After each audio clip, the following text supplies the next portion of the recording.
پاک فوج نے شیریں مزاری کی بیٹی ایمان مزاری کے خلاف FIR درج کرا دی۔ پاکستان کی فوج نے جمعہ کے روز وکیل اور سماجی کارکن ایمان حاضر مزاری کے خلاف FIR درج کرا دی ہے۔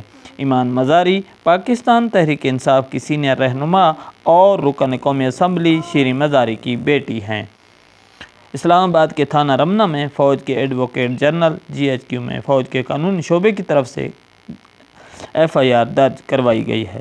ایمان مزاری نے اپنی وکیل زینب جنجوعہ کے ذریعے اسلام آباد ہائی کورٹ کا دروازہ کھٹکھٹایا تو چیف جسٹس اطہر من اللہ نے 1000 روپے کے مچلقوں کے عوض ایمان مزاری کی ضمانت قبل از گرفتاری 9 جون تک منظور کر لی ہے۔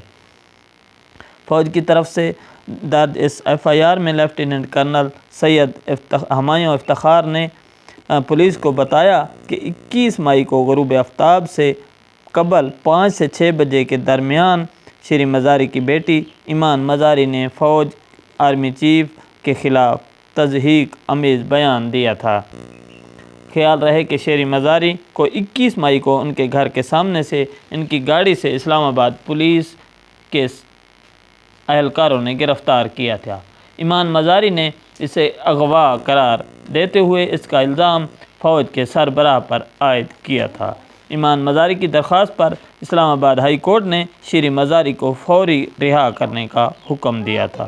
فوج کے مطابق ایمان مزاری نے اعلیٰ قیادت کے خلاف یہ الفاظ اسلام آباد ہائی کورٹ کے احاطے میں ادا کیے ہیں، جس کا مقصد فوج میں بغاوت پیدا کرنا اور اس کی قیادت کو دھمکانا ہے۔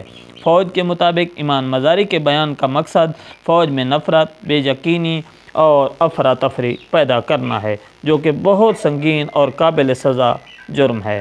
فوج کے مطابق ایمان مزاری نے افسران کو اعلیٰ قیادت سے بدگمان کرنے کی کوشش کی ہے۔ GHQ کے مطابق ایمان مزاری کا بیان فوج کے تاثر کے لیے نقصان دہ ہے۔ ان کے بیان کا مقصد عوام میں ڈر اور خوف پیدا کرنا ہے، جو کہ ریاست کے خلاف جرم ہے۔ اس مقدمے کے اندراج کے فوری بعد ایمان مزاری نے BBC کو بتایا تھا کہ وہ ابھی فوج کی طرف سے درج مقدمے سے متعلق قانونی حکمت عملی پر مشاورت کر رہی ہیں اور اس حوالے سے جلد ہی قانونی راستہ اختیار کریں گی۔